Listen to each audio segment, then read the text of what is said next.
Hi friends, welcome back to Literature Guide. Today's video is about one of the finest odes written by John Keats. I am talking about the poem Ode to a Nightingale, which was produced in 1819 and published in 1820 when Keats was staying with his friend at Hampstead. He is transported when he hears the song of a nightingale. The poem clearly reflects many features of romanticism and Keats' wish to escape the mundane and trifling business of the world, and he also expresses his wish to travel on the wings of poesy. I have already produced many videos on the English poetry. For example, the Anglo-Norman poetry, the Anglo-Saxon poetry, Lake poets and the Cockney School of Poetry, and La Belle Dame Sans Merci, the finest literary ballad produced by John Keats. You will also find many videos on the English poetry if you visit this channel. If you really like the videos produced by this channel, do like and subscribe Literature Guide so that this channel will continue producing many videos for you in future also. I don't want to waste your time. Let's dive into the video and enjoy the video.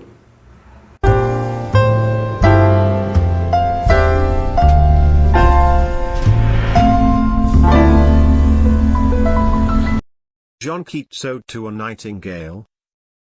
John Keats' poem Ode to a Nightingale is one of the masterpieces of English poetry. It is very sensuous and melodious ode having all the qualities of the romantic poem. The poem Ode to a Nightingale can be considered as the most exquisite expression of Keats' genius.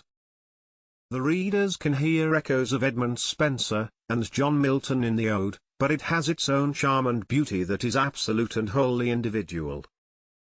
John Keats is one of the renowned poets of the Romantic era who excelled in his odes. Ode is the kind of a poem which is in the form of an address. It is distinguished by its intensity of feelings, richly meditative in manner and beautiful imagery. The Ode to Nightingale is a fine example of synaesthesia, as there is skilful use of imagery and language which describes sensory impressions in terms of other senses. The imagery and language appeals to sight, color, sound, movement and ear throughout the poem. Keats is the most romantic of the romantic poets as far as his form and style of writing is concerned. His poetry transports the readers to the past and devotes itself to the worship of beauty. For that Keats has employed archaic words in the poem in order to evoke the connotations of antiquity. There is a fine blending of literal and figurative language in Ode to a Nightingale. The language of the poem records a full range of sense impressions. John Keats' Ode to a Nightingale was written in April 1819 when the poet was staying with his friend at Hampstead. It was published in 1820. A nightingale had built a nest on the tree where the poet lived. Keats felt a tranquil and continuous joy in her melodious song. He composed his ode after listening to the sweet musical notes of the nightingale. Thus, Ode to a Nightingale is a spontaneous expression of the poet's joy in the song of Nightingale. The ode has a rare organic unity and logical development of thought. The poet is overjoyed listening to the song of the nightingale.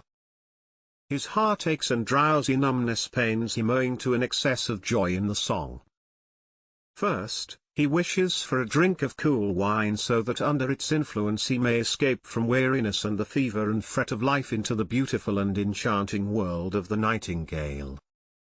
In that world the nightingale is pouring forth its soul in wild ecstasy. The world of the nightingale, The melodious plot of beech and green, and the drowsy numbness makes the poet feel to escape the bitterness, mundane and trifling things of the world. The poet does not need the help of Bacchus and his pards. He would fly there on the wings of poesy. The very next moment his flight of imagination takes the poet in the romantic world of the nightingale. Although it is dark in the forest, the poet can see and experience all beauties of nature. He is fascinated by the moonlit night, and the queen moon sitting on her throne surrounded by twinkling stars. John Keats' sensuousness is felt when he describes the various colourful flowers with their varied sweet and exquisite fragrance. Like all other sensitive poets, John Keats also longs for death in that hour of intense joy. He has often thought that he would welcome death then with the joyous song of the nightingale pouring into his ears. It would be richer to die at that juncture of happiness than ever before the funeral song for the poet. The poet reflects that the bird nightingale was immortal because the same song had been heard by all people in all times and places. The main theme of the ode is permanence of the beauty of art contrasted with the temporariness and mutability of life with his own mortality. The poet contrasts the immortality of the bird. It means that the ode does not celebrate any songbird but the bird's song. The beautiful song which the poet hears at the moment must have also been heard in the past by a king, a clown, and Ruth, the biblical character also. The homesick girl might have also heard the same. The captive princess in the castle also might have heard the song, and the magic casement might have opened upon the perilous sea in fairylands, forlorn after listening to the melodious song of the nightingale. The word forlorn reminds the poet of his own solitary state, and the charm of the song is broken. The poet returns to the world of reality. He realizes that attempts to escape from the world of reality are futile because fancy cannot cheat so well as she is supposed to do. The song of the nightingale gradually fades away, leaving the poet dozed for a moment. He fails to understand whether it was a dream and if he was awake or asleep. The Ode to Nightingale is quite autobiographical, richly sensuous and highly pictorial. The poem Ode to a Nightingale deals with the immortal beauty of the nightingale's song and the grief and mortality of human life. In short, it presents contrast between the immortal nature of art and ephemeral nature of life. Welcome back. How is the video? I hope you liked the video.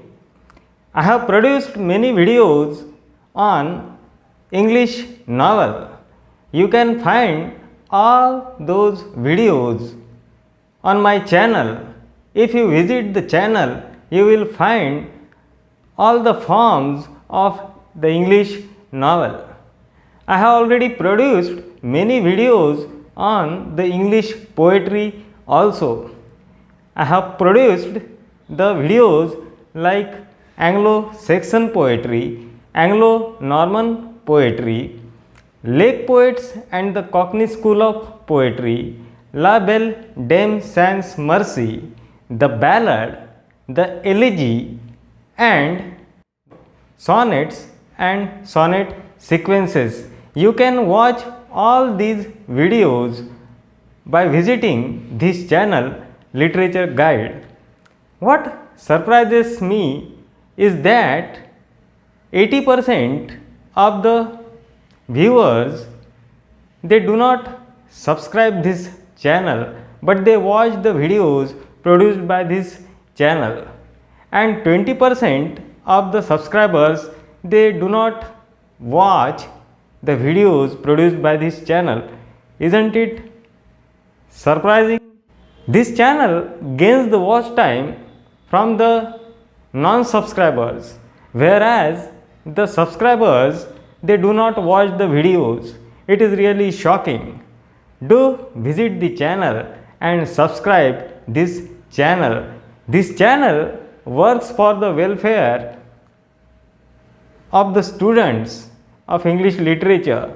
This channel will continue producing many useful videos for the students who are pursuing competitive exams such as the NET and SET exam conducted by the UGC India, and all the videos produced by this channel, they are useful for the students. I have tried my level best to provide good content to the students so that they may not find any difficulty in solving the questions. I will meet you soon with a new topic on English literature in near future. Meet you. Please subscribe Literature Guide.